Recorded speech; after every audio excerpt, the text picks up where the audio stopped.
and welcome back to By the Way, Broadway Baptist Church's podcast ministry for our kids in nursery, middle school, high school, all of our under 18 students who are going through the Gospel Project in their Sunday school classes. Today, joining me, well, first I am Pastor Justin, and joining me are Lauren and Jackson and Timothy. He has left the Timothy cave and is now behind a microphone. And the four of us will be discussing this week's lesson from Joshua. We are crossing the Jordan. But before we get there, let's talk about some things that we may have skipped. Because, we do fly pretty fast as we go through these giant texts in the Old Testament. So where have we been and where are we now? Last week, we did a little touch and go with Deuteronomy. We basically skipped the entire book, but then saw Moses' song at the very end before he would climb the mount, look into the promised land where he led the people and pass away because of his sin. He was part of that generation, now not because of the same sin, but part of the generation that would ultimately pass away and not be able to set foot in the promised land. As a result, Joshua gets appointed the next leader of Israel. They make their way to the precipice of entering. We're almost there. It's been 40 years, and they are ready to enter the land that God has promised Abram and Isaac and Jacob and Joseph and all of those Israelites in Egypt. We are now finally about to enter the promised land. But there's more work to be done before we do.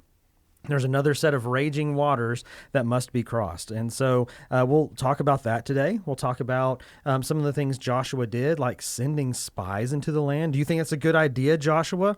We know how that went last time. But that's what we're going to look at. We're going to catch back up with Joshua, with the Israelites, as Joshua is commanded to be strong and courageous and lead the people in the next leg of their promised land / wilderness journey.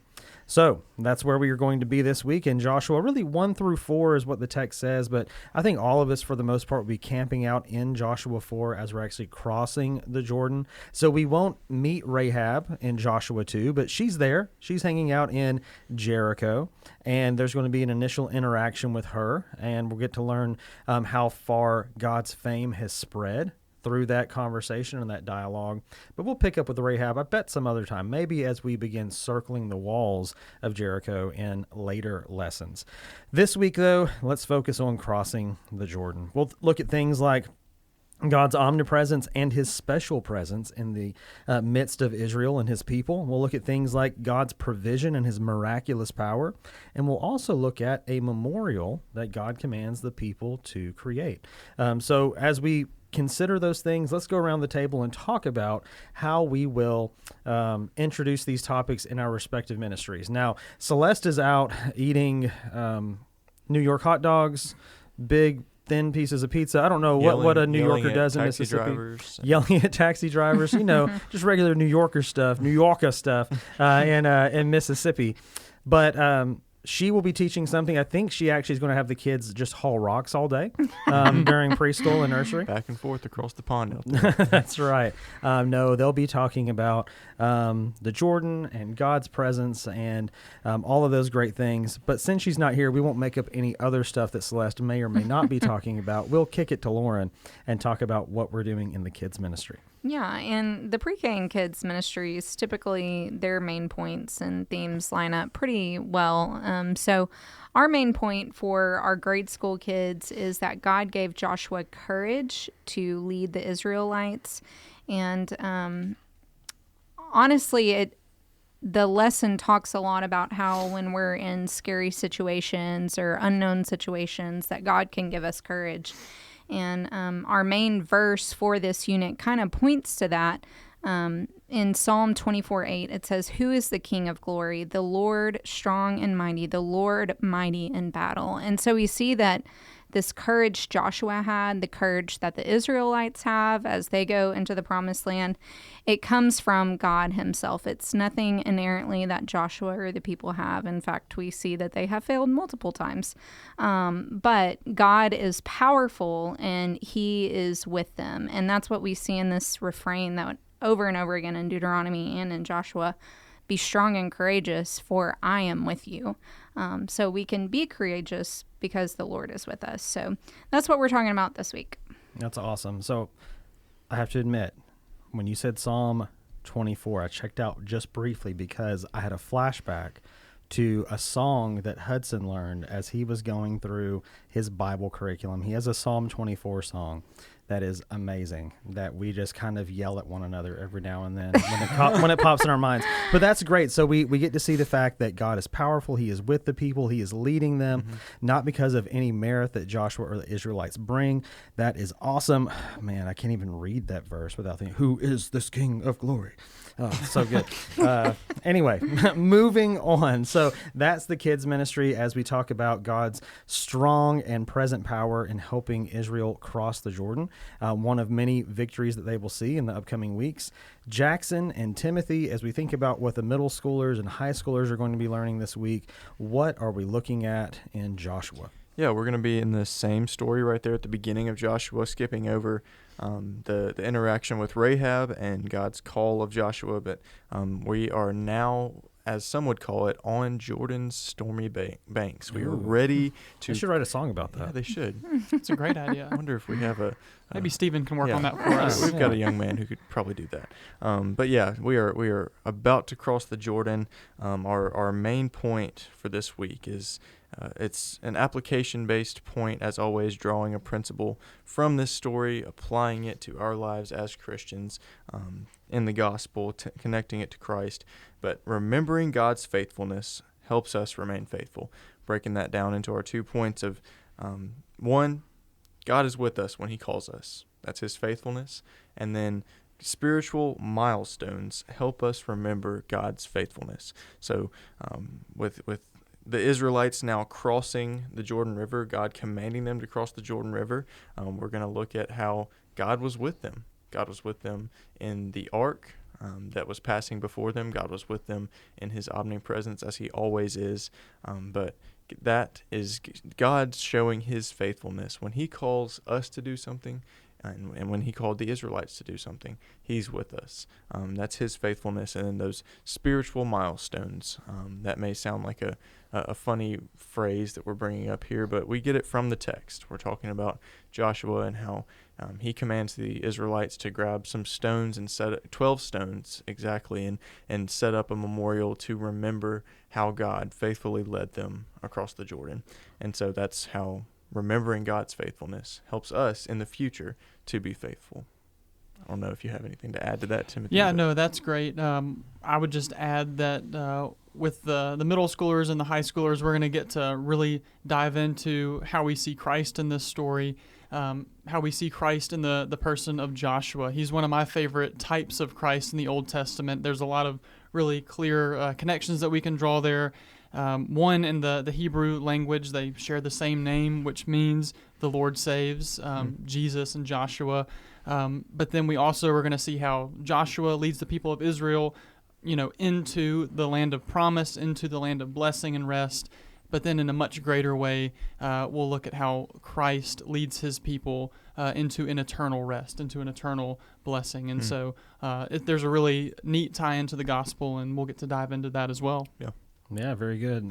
Hebrews 4, what you're talking about, that we really see this mirror image that Joshua led them into a rest, but there wasn't the rest that they expected, where Christ leads us into a better rest through him. Yeah, that's awesome. Very good. So we're looking at God is with us when he calls. Spiritual milestones help us remember his faithfulness. So we're putting the spotlight on God, on his faithfulness, on his power, on his provision. Now, a few things just about the text that I think maybe it would be important for us to ask and think through. So we talked about this idea, and as you read through Joshua 4, you see that they're supposed to keep clear of the Ark of the Covenant as the Levites bring that into the river. They go and they enter, they put their feet in on dry ground. So again, this is not some sort of natural thing that can be explained, some sort of weird phenomenon, earthquake, War of 1812, whatever, other thing that can be explained. It's God miraculously stopping the waters and them entering on not even muddy land, dry ground, which is pretty amazing. And we certainly see that God is with them, being pictured and symbolized through the ark. How can we explain that maybe to ourselves or to our teachers or to our students that we're going to have? The difference between God's ever-present nature, being omnipresent everywhere, and then his special presence with Israel, whether it be in the tabernacle or the ark or in other situations as we're going through the Old Testament. I had a seminary professor explain it in a really neat way that oftentimes in the Old Testament we see these physical pictures of God's presence to his people, as in the tabernacle or temple or Ark of the Covenant here, where he is specially with his people.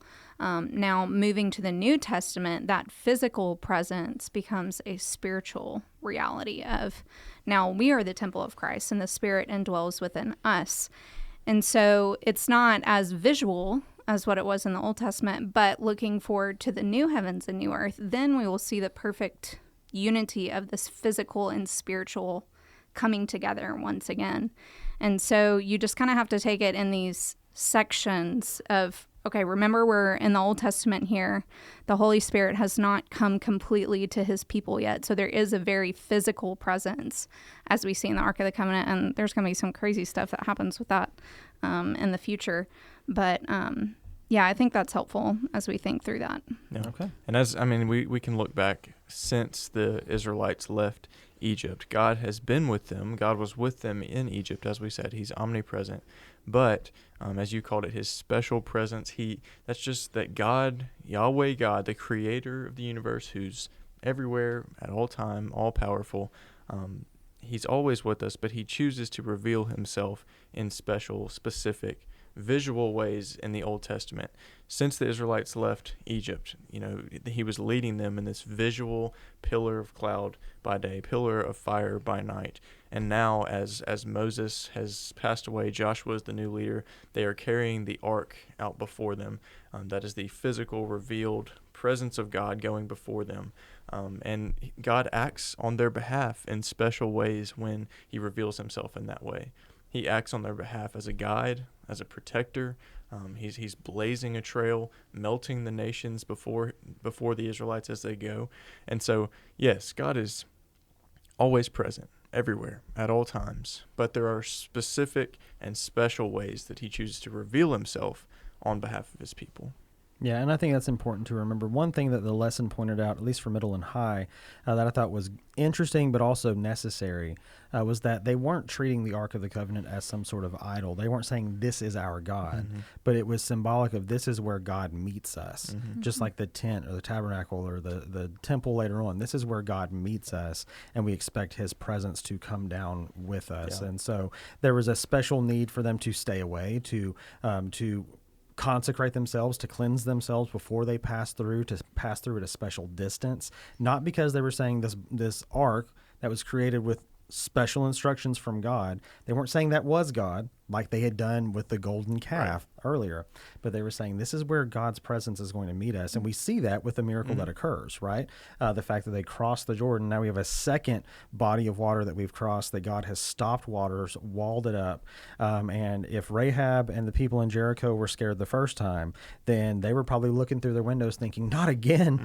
He's still with them. He's still doing these miracles. And another difference to point out, you mentioned that the golden calf.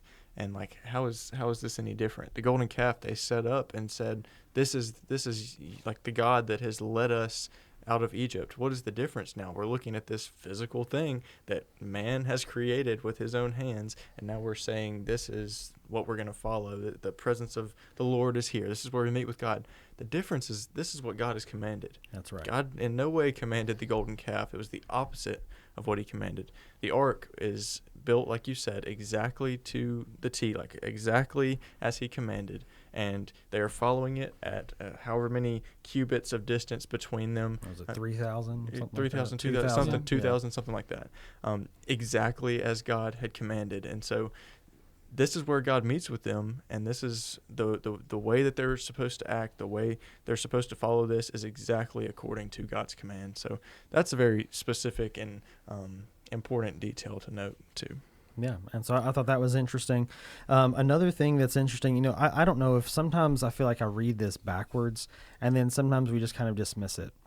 I've thought before at random times when I'm reading the text incorrectly that they were putting rocks in the river, and I thought that doesn't make sense. Yeah. What's going on here? But they're not. They're taking rocks out. But we're not talking about little skipping pebbles, because what are they supposed to do with these probably massive stones that they're removing from the riverbed of the Jordan? When they set up the memorial, they don't just bring them out of the river to show they can, or to bring them out of the river because God told them to, though certainly that was a part of it. What were they doing with those stones? They were creating a memorial. And what do you do with memorials? You And remember. You visit them You and visit remember. them. You Yeah. remember stuff, right? It reminds me of some of the memorials we have in this country. I looked it up earlier, by the way. Did you know that we have memorials in America? The National Park Service recognizes about 30 or 31 official United States national memorials. Can you think of any? I've got a list. I'm going to quiz you. Can you think of any memorials that you have visited or that you are aware of? Okay. Lincoln Memorial. Lincoln Memorial, that is one. Has memorial in the name. Very good. Have you been there? I have. Okay. 8th grade. So is a memorial the same thing as a monument? Could Or be. are those different in the Potentially. national park Yeah, system? I mean it's a fairly robust monument or memorial. Okay. I don't think I've been to any national ones. Okay. I don't know. I might have. I don't remember them. Maybe, maybe not. So if you have ever been to DC, then you've seen quite a few of these. I mean, you have a lot of war memorials, the World War I, World War II. One of my favorites was the Korean War Veterans Memorial. I went to the National Mall at night, and that one looked so cool. Is that the one where the guys are hoisting the flag up? Or That is not. That's Oh, I have been to that one though. that's Oh, that's pretty cool. what the I guess the Iwo Jima National World War II. One Memorial is in Kansas City, right? Is that- Maybe there's a is World that- War One museum in Kansas. I'm trying City. to. There's like a big tower outside, so I'm trying to think if that's the memorial, and then they have a museum. I don't know. Anyway, It could be. It could be. I could have been to there's that one. one. There's one in D.C. You know, like I said, basically every war has one. Vietnam, the Jefferson Memorial. That's another one in D.C. Now there are some outside of D.C. in just random places. This one has 4 faces carved in the side of a mountain. Ah. oh, Mount Rushmore. Mount I've been Rushmore. Okay, and that's in South Dakota. You have things like Pearl Harbor. That's a national memorial. One of the most random ones on the list, I thought, was the Arkansas Post National Memorial. Have you ever been there, there. Lauren? I have not. I have not. Now, if I remember my Arkansas history Where is it correctly at? from 4th grade, I have no idea. Somewhere in Arkansas on the White River. That was like the first settlement in Arkansas. But why is that important to anyone outside of Arkansas? I'm not exactly sure. So forgive me, Miss Hill, for not remembering anything about Arkansas history. I've been to none of these. Really? My life is meaningless. Okay, here's the one in Kansas City. I'm showing you a Okay, picture. got it. Oh, The that big- looks pretty It's like a giant memorial-like. It's arrow. the memorial and museum, yeah, Yeah. in Kansas City. So. Very good. I love it. Yeah. So, you know, sometimes you have some of these that are national park recognized, but there's so many other organizations. And when I tried to find a succinct list, it went from 30 to like hundreds upon hundreds. And that's just in America. Every other country has memorials and things like that too. Why is it important for us, not just biblically, and certainly it's important biblically for us to recognize these spiritual milestones? Why is it important for us today to still, in some sense, set up and recognize certain memorials? And how do we do that in our lives? Well, you know, one theme that I feel like we've, at least with our middle school guys, that we've been hitting at all throughout, especially Exodus, is that sinful tendency that we have to forget, specifically to forget the faithfulness and goodness of God, or just in our lives. I think we have this tendency to forget history and to forget where we come from in our past. And so we need history books to help us remember. We need these milestones in our lives to remember what God has done for us. And so we're stubborn and forgetful, just like the Israelites were. And so we need those reminders about what God has done for us. Yeah, there's a reason that we learn history. There's inspiration you draw from history to move on in the future. There are lessons of past mistakes in history that we can look back on and learn, and memorials kind of tie the reality of history to our senses today. We can, instead of just reading it in a textbook and saying, well, that's probably right, I'm sure that happened long ago. If we see memorials or things, artifacts, things that represent or were from that time, that kind of gives us a visual picture of what happened and kind of solidifies the things that we are supposed to remember about history, especially when it comes to biblical history, when it comes to God's faithfulness in the past.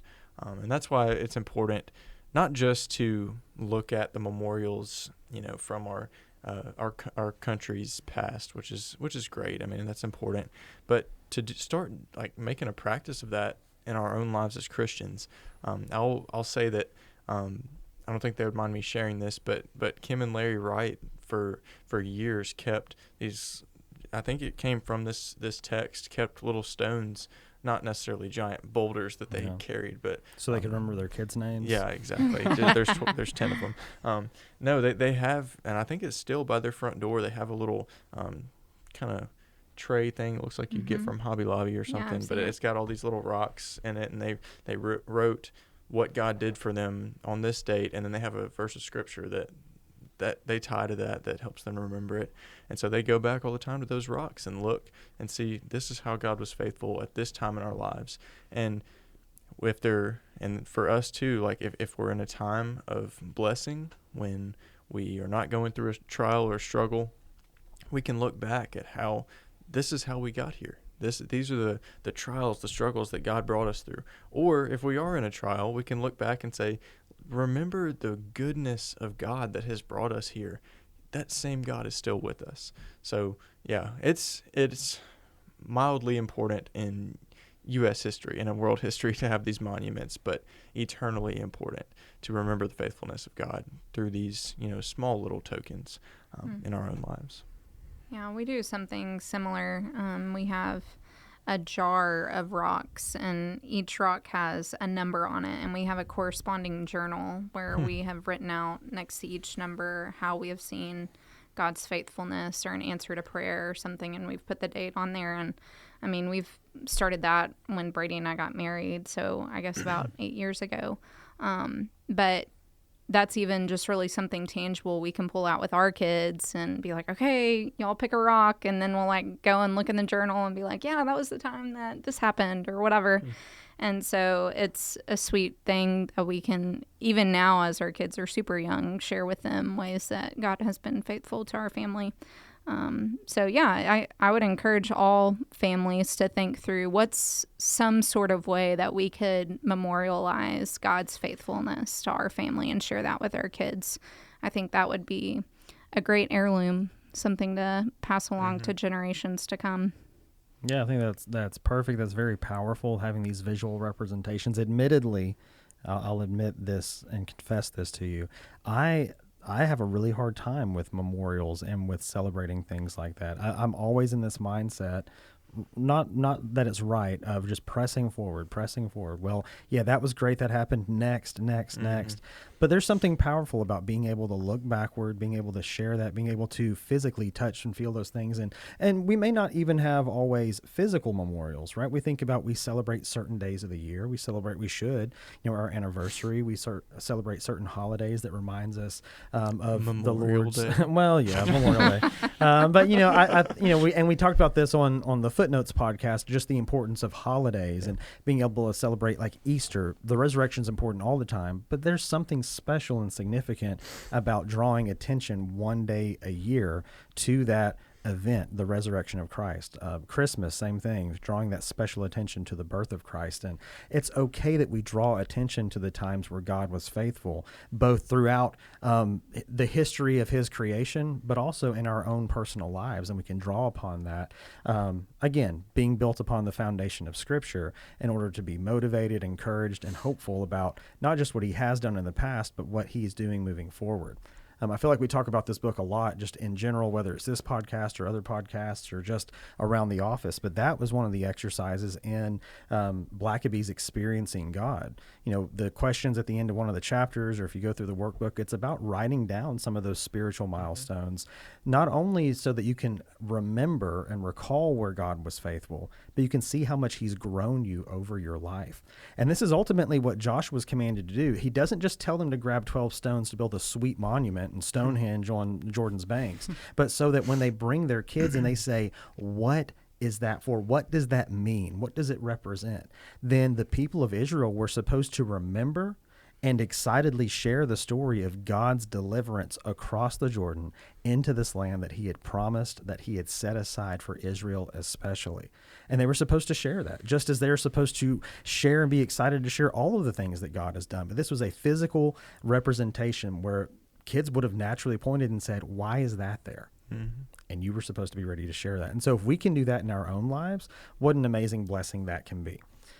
All right, so that's kind of our main ideas, our big points that we're talking about. We've already talked about a little bit how can we bring this home, but let's really just zero in on that. How can we help our families, our parents really solidify these ideas of God's omnipresence, special presence, and spiritual milestones around the dinner table or the 45th time that you're putting your kids to bed? I think that I want to reiterate what you just said. There are so many holidays that come up during the year, so many special events, so many special, items that your family, heirlooms, whatever it might be. Like, find whatever opportunity possible to point back to God's faithfulness, whether that's pointing back to what God revealed or a point of history of God's faithfulness in the scriptures or something in your own life. Like, that is such a sanctifying practice that we can make for ourselves, but even more so, just like the book of Deuteronomy says, just like this whole podcast is based on, like, our job is to teach the next generation, starting with our own kids, our family. And how often do we pass up opportunities to do that? We flippantly pass by holidays, and we say, yes, this holiday specifically is about Christ, and that's great.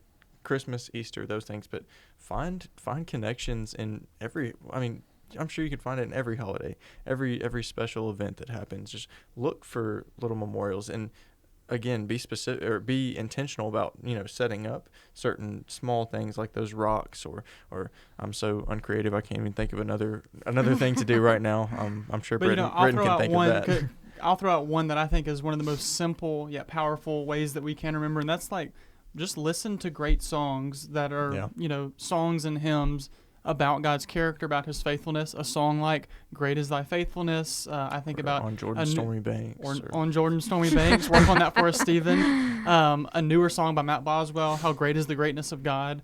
There are lots of songs, not limited to those, but that if you'll listen to and really think through, like, what are these words that I'm listening to? Maybe it's a song that you sing with your kids at home or just with the family or wherever. It'll encourage you and I think help you better participate in corporate worship when you're at church, but then just to recall those lyrics. I'm not musical whatsoever, but I can remember the words to songs, and that can help me kind of synthesize truths and doctrine from Scripture in a moment, where I'm in crisis or I'm frustrated or I'm anxious, and then a song, a lyric comes to mind, and then it reminds me of the Bible verse that it's based on. And I think that's a great way that we don't have to necessarily, if we don't have rocks in a basket or something from Hobby Lobby, then we can at least look back and if and we're remember already God that way. if we're already practicing family worship, daily or multiple times weekly, and we're singing these songs, we have like a perfect opportunity to connect choose great songs like Timothy's saying, but to be able to connect them to God's faithfulness. So yeah, and when we were at the Sing conference, that was one thing, maybe this is morbid, that Keith Getty mentioned, but he was talking about curating great playlists, in a sense, to sing with your kids to create that legacy, and said something to the effect of, find songs that you can die to, meaning that, begin making your funeral playlist now, because those songs that have impacted you and will impact you and your family throughout the years and the decades, those will be songs that you can leave as a legacy. Whether you wrote them or not, it doesn't matter, but you can leave those as a legacy as you've introduced those to your family and to your friends and to your church and whoever else, upon your own passing. And we can begin doing that now, as we have those times of family devotion and family worship. Well, and I think Moses set that stage very well last week in our lesson. I mean, it was more of a solemn thing as Moses is saying farewell to the people of Israel. He's reminding them of God's promises, how he has kept his promises, how he has been faithful, how he will bring them into the land. Just remember God, remember who he is, follow his law, all of these things. And when our minds are in that place of remembering who God is, we are less likely to complain. We're less likely to be discontent. All of the issues that we see over and over again that the Israelites faced. And so it's a really practical thing. I mean, just ask your kids at dinner, I mean, how did you see God today? How is he faithful to you today? And just thinking of that often will help us not be as self-centered and not be as complaining. Yeah, that's perfect. So this week, let's recognize that God is always present, whether we feel him or not. Let's remember the times that he was especially present, as we are, as the church, as believers in Christ, the temple of God. The Spirit of God lives within us. But we still can celebrate those special times where God has shown himself to be faithful in an extraordinary way. We can do those with rocks or songs, maybe even rock songs. Who knows? That was corny, but we're going to end on that. So have these discussions, set these memorials and these milestones in place with your kids wherever you get the opportunity to do so. Maybe it's a quiet moment at dinner. Maybe it's the weird time when your kids are fighting sleep and want to come down and have the deepest spiritual conversation right before their head hits the pillow. Wherever you can get those opportunities, take a deep breath, praise God for it, and have those conversations by the way.